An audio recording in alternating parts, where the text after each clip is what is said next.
Welcome to the Big 12 Insiders, your Big 12 sports show. Here's your host, Brien Hanley. Hey, everybody, what's going on? This is your man, Big B, Brien Hanley. Welcome back to the Big 12 Insiders. Appreciate everybody being in here. Wow. You talk about an incredible weekend of college football. It was outstanding. Now, granted, it was from all across, all facets, other conferences. It was a great weekend of college football, but it was also a great weekend inside the Big 12. We found out some things about a few teams, and I think it made a huge difference. You know, I think it's going to go a long way in finding out who is who and who's not in this conference. Still a lot of football left to be played. Still a lot of decisions to be made. But I think we found out got some answers as far as some toughness of certain teams. I think it was important to find out that toughness, even early on. I think it was important that we find out who's what, and maybe, just maybe, some of the teams that we thought were good are actually good. So we'll get into all of that and more and give you the recap on exactly what happened. But before we do, as always, remember to continue to like, follow, subscribe, continue to get in that comment section like you guys always do. Tell us what you do and don't like, and always hit that notification bell so you know exactly when Big 12 Insiders content comes out. So let's get into this, people. So first off, Houston should be embarrassed. I'll just say that flat out. They won the game. They won the game in overtime, 27-24, but they should be embarrassed. They got out physical by Oregon State, and I'll say this lightly, Oregon State stinks. They stink. Now, you could say that Houston, this is a trap game. They're looking ahead, all that stuff going on the road to technically, and yeah, with the talent level at where Oregon State is, it's a group of five school, but Houston should be embarrassed unless Houston just really isn't that good. We're about to find out, here in the next week. We're going to find out how good they are, but they should be embarrassed. They should have been able to win this game at least by 10 points. I get it. On the road, Oregon State's trying to prove a point, even though they do stink, but you got out physical in every way. Let's count the ways that they got out physical. First of all, they lost the time of possession 35-24. They lost the turnover battle. They had 8 penalties, gave up 189 yards rushing, and only had 84. They got away with one. Now, they showed some grit coming back, down 10 in the fourth. No, I think they were down 14 in the fourth. I mean, so they were getting pasted. And so they found some grit, found a way to get back into the game. Either way, it's a win. You move on, and one of the key traits, though, is when you don't play your best, can you find a way to win? If this is the game last year, Houston loses this game by 2 touchdowns easily, maybe 3.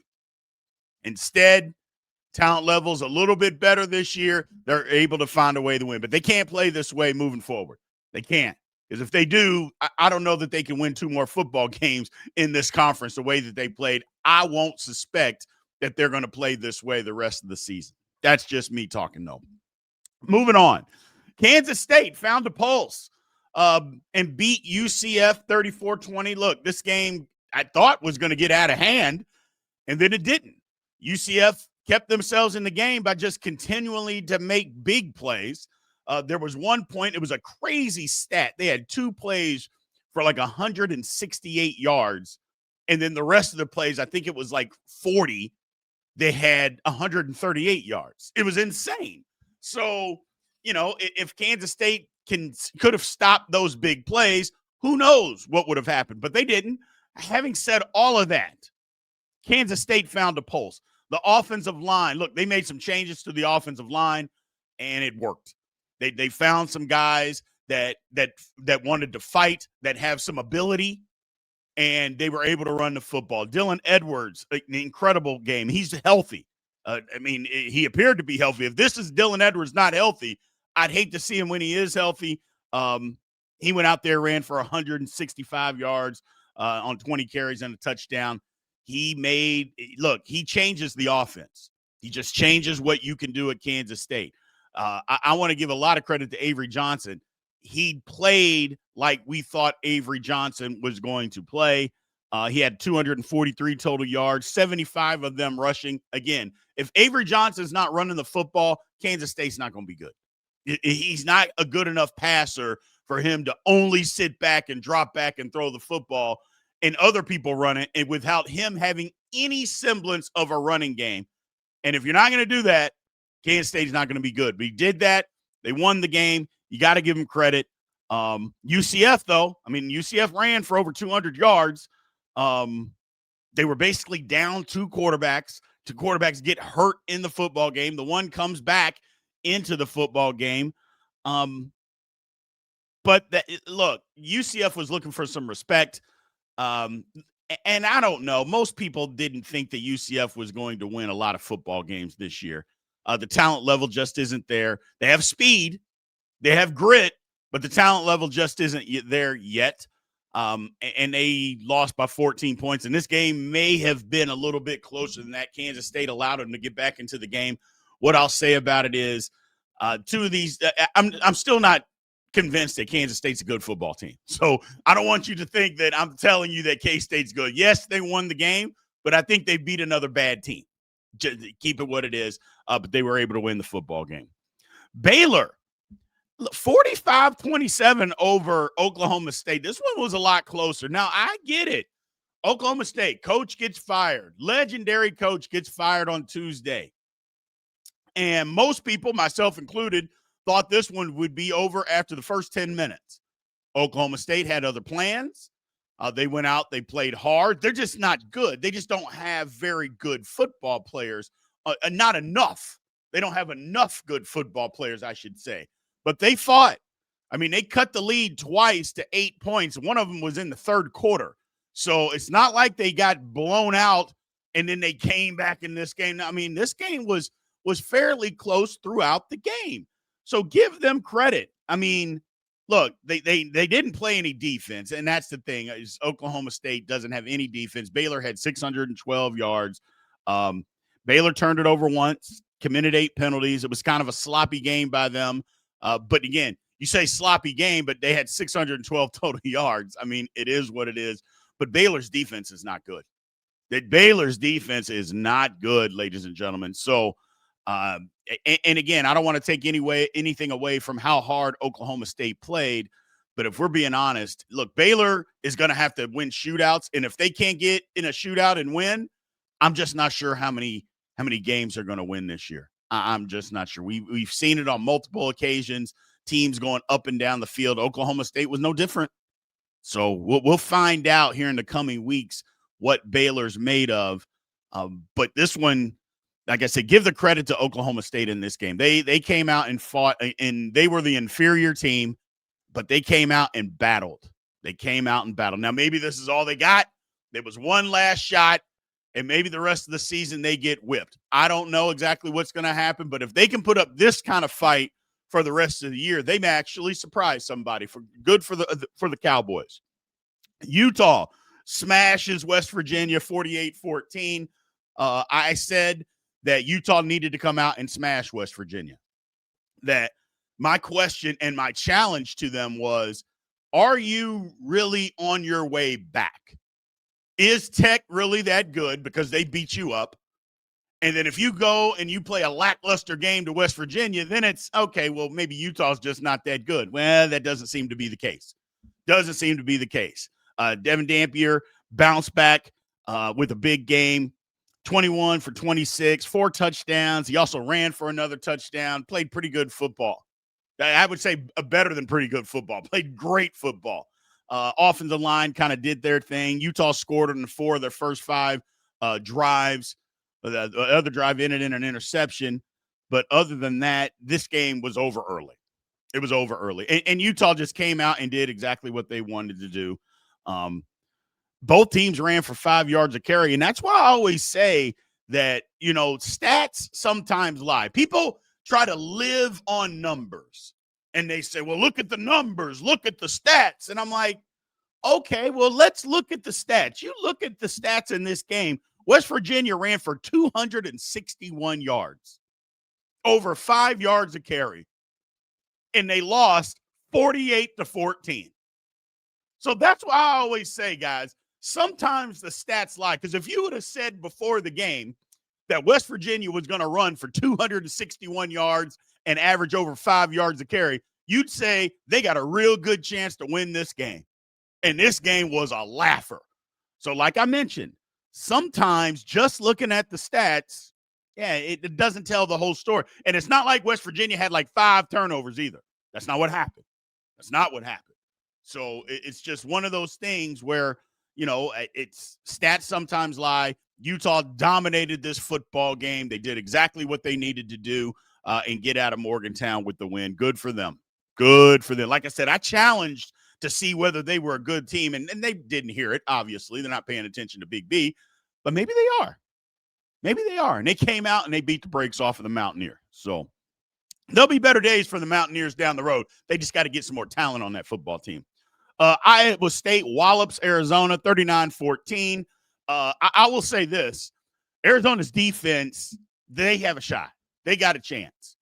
If they just need their offense to be more consistent. Now, this game wasn't close. One of my really good friends is a big-time Arizona fan, and we were texting back and forth. And at one point in this game, he texted me and said, Big B, this game is much closer than what it seems. At the time, the score was 36-7. And I said, what are you talking about, man? I go, I could get it if you were down a score, down 10 points. It's 36-7. This game is not close, my man. And then again, he did the same thing as I previously talked about. He said, look at the numbers. I said, I don't care what the numbers say. You're getting your head beaten in, man. I go, this game is over. And look, Arizona, I think, is going to surprise people. The one thing I'll say about Arizona, this is not that sorry football team that had no heart last year. This is not that football team, ladies and gentlemen. This is a different Arizona team. Now, Iowa State's just really good, and Arizona's not in that class. Okay, no harm, no foul in that.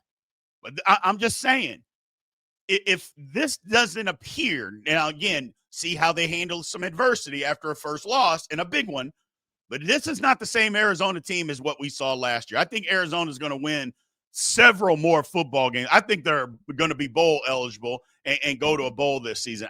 Matter of fact, I think that's the ceiling for Arizona. And all they need is 3 more wins. Or I shouldn't say the ceiling. I think that's the floor. I apologize. I think that's the floor for Arizona. I think that this team is better. Seems like they've got better motivation, different coordinators. They're ready to play some football. Not in the same class as Iowa State. Iowa State's really good. And let's keep it real. Iowa State whipped them. They whipped them. And there's no shame in saying you got whipped. But Arizona's defense, look, they said, Iowa State, you're not going to run the football. And they didn't. 112 yards. They averaged 2.4 yards a carry. That's saying something. That's a start. But again, Iowa State has other ways that they can beat you, and they showed it. And like I said, you can look at the stats and you can say, man, this game must have been close. No, it wasn't. First of all, the final score isn't close, 39-14. That's not a close football game. But like I said, at one point it was 36-7. Iowa State kind of did their thing at home. BYU over Colorado, 24-21. Bear Bachmeier did his thing, ladies and gentlemen. The freshman did his thing on the road. There's a lot of BYU fans, just a lot of maybe Big 12 fans in general thought, okay, can he go against a Power 5 team on the road and do it? Look, he had 277 total yards, threw for 2 touchdowns. He kind of did his thing. But to me, again, the difference, BYU's defense. They showed up. They held Colorado to under 300 yards in total offense. Now, look, Colorado fought in this football game. They fought, and I will give them credit. But I'm going to say this, and I'm going to continue to say it. Until you can stop people from running the football on you, especially on your home field, you are not going to win football games. It's just that simple. Again, now look, Colorado ran for 172 yards, which is what Colorado fans have been screaming their offensive line is better. I'll give you credit. Yes, it is. But your defense, again, gave up over 200 yards on the ground.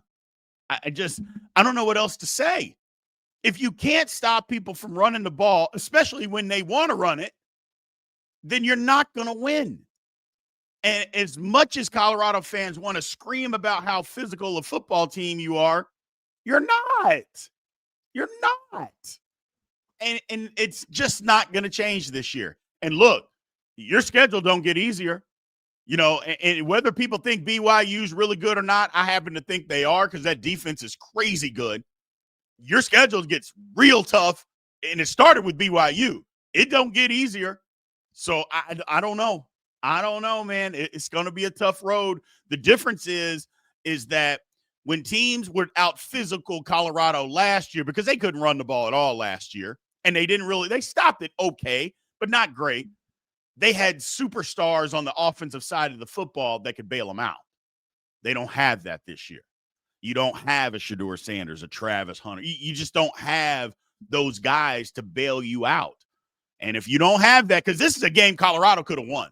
They could have won this game. They just couldn't get enough offense. Caden Salter threw for 119 yards. That's not going to cut it. That's not going to cut it. Not at this level of football. I'm sorry. It's just not going to cut it.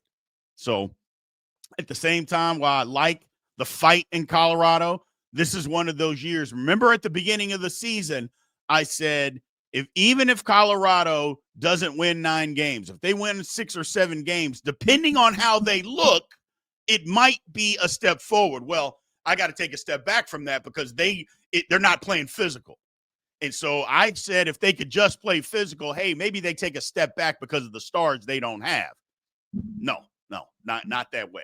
And as far as BYU is concerned, look, I told you before, that defense is very, very good, very, very physical. And the quarterback is coming around, playing better football. I just, people slept on BYU all year last year. Keep doing it. keep sleeping on BYU. I know their fans love it. I know their fans are like, yep, don't even talk about us. Don't even look at us. And then we'll just show up. We'll just win, and we'll just keep on winning because that's what they're doing. That's what they're doing. So, moving on. Cincinnati goes on the road against Kansas, gets a great win in just a crazy game, 37-34. First of all, defense was optional in this football game. I don't even know if defense was optional. He didn't even show up. 1,200 combined yards between the two offenses. I didn't stutter. It's not a misprint. 1,200 yards between the two, which is just, if you're a defensive coordinator, how you keep your job is sickening, especially Kansas. You can't look.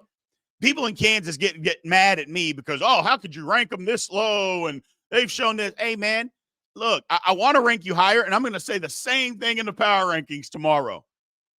Anytime you play a team with a pulse, you give up 600 yards of offense. I'm sorry. What am I supposed to say about that? It is what it is. Now, look, here's the thing. Brendan Sorsby played incredible. Threw for 388, 2 scores. But more importantly, he led the game-winning drive for them to go down and win the football game. I mean, it was 4th down, and he makes a pass, throws a pass. And not only was it a pass to win or to keep the drive alive, it wasn't great. Receiver makes an incredible catch. They keep it alive. They keep moving the football. Brendan Sorsby played incredible. But Jalen Daniels, he was a monster. He was a monster. And this is what he can do. He threw for 445, 4 touchdowns. I mean, he was incredible. However, the one thing that has plagued him throughout his career, the turnover bug. And what happened in this game? He fumbles the football on basically the inch line that cost Kansas points. Those points would have helped them win the football game. Because, I mean, there was no chance that Cincinnati was going to stop them from scoring a touchdown there. No chance. But you fumble the football, and you don't get points. Again, and I know what people will say. Well, if it wasn't for him, Kansas wouldn't be in the game. That's 100% true. If it wasn't for him, it wouldn't even have been a game. 100% true. But just because you're responsible for doing all those great things doesn't give you the latitude to fumble the football on the foot line. It doesn't mean that that's okay. And so you can't fumble the football. You cannot turn it over. You just can't do it. He did. I don't think that cost him the game, because that would be crazy talk to say that fumble cost him the game. Your defense is allowed to stop somebody, but they just can't. They just can't. It just, oh my God. And neither team, they were doing wind sprints up and down the field, both offenses. It was insane. But Cincinnati on the road, great win. I'm still mad at your Bearcats. I'm still mad at you for losing that Nebraska game. Still mad, but that's okay. That's okay. And you got a gigantic game coming up this weekend against Iowa State. Nippert Stadium, I think, or Nippert Stadium, however it's pronounced. Crush me in the comments. That's fine. I think that place is going to be rocking. It usually is rocking anyway. It's going to be rocking this weekend, man. Big game coming up. And then Arizona State beats TCU 27-24. Outstanding football game. It was one of the better football games in the country. And it happened on a Friday night. So we got to see it on Friday night, which I don't like. But even still, it was a great football game. Look, TCU, I thought that TCU would win a shootout. That was what I said. I said, I think they're going to get this game into a shootout, and if they do, they'll win. Well, this game didn't get into a shootout, and TCU got out to a hot start. And I thought, it might be over. They get out 17-0, and their offense is going through Arizona State's, did like a hot knife through butter, through that Arizona State defense. And then Arizona State said, well, hold on. Enough is enough. And for the most part, for the rest of the game, they shut TCU down. They had one drive. They had a couple drives, but they bowed up and did what they were supposed to do. The Arizona State's defense played physical. Now, look, again, I talked about physicality in this football game too, and I talk about it a lot because it's true. It's college football. Physical teams usually win. This was no case. Look, Arizona State, they ran the ball for 209 yards. TCU ran it for 12. And even if you give back the sack yardage, they still only ran it for 50. So it's not like, you give back the sack yardage. Yeah, it was 145 yards. Yada. No. 50. That's it. And that's what I'm talking about. They ruled the day. Arizona State, they held TCU offense to 271 total yards, which is well below their average. I told you before that this Arizona State defense was for real. They faced a big-time offense for the second week in a row, and they have shut that offense down. They did it against Baylor on the road. They did it at home against TCU. Physicality, people. I know you guys get tired of hearing me say it. You don't think I know what I'm talking about. Physicality means something. It just means something. And when you have it and another team doesn't, or you can impose your will, more times than not, you're going to win that football game. But let's also talk about our main man, Sam Levitt. Put the shoulder. Look, I was screaming about the Josh Hoover. Let's get the Josh Hoover for Heisman campaign going. Well, we got to pump the brakes on that, and maybe we start the Sam Levitt for Heisman campaign. Look, Sam Levitt, again, put his team on his back, did his thing to lead his team to victory, threw for 291 and 2 scores, ran for 61 and another scores. But more importantly than that, guys, he just made the plays that needed to be made when it was time to win the football game. And that's what you want your leader to do. Make the plays that need to be made to go win a football game. Sam Levitt, again, did that. Now, look, you give credit to the defense, that offensive line, the physicality, everybody. It was just, first of all, it was a great football game. You got to congratulate TCU. They were in it. They just, they lost their mojo. And I want to say that maybe Arizona State took that mojo more than TCU lost it. I give credit where credit is due. You're down 17-0, and you literally can't stop the other team. That's a problem, man. That's a big, big problem. Well, they not only did they find a way to stop them, slowed them down to a halt, and then impose their will. So you got to give Arizona State credit for that. I will. I thought it was a great football game, though, between two really good football teams. Those are good football teams.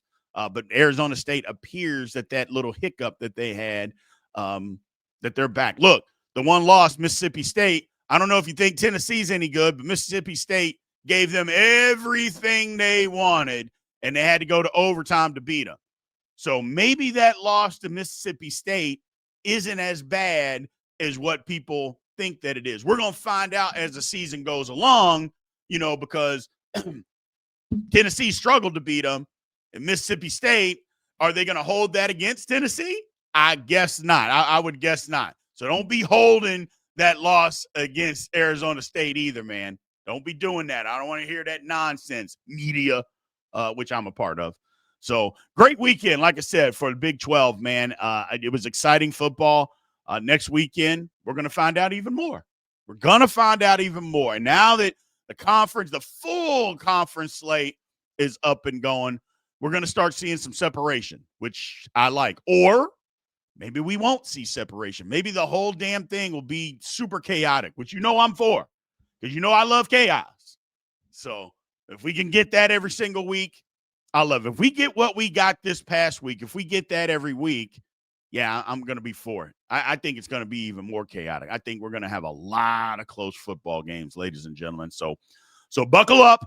We're just beginning. We're just beginning this conference season. So appreciate everybody being in here. Remember, power rankings come out tomorrow. You're going to want to tune in because there is absolutely some movement that went on. So appreciate you guys. Talk to you soon.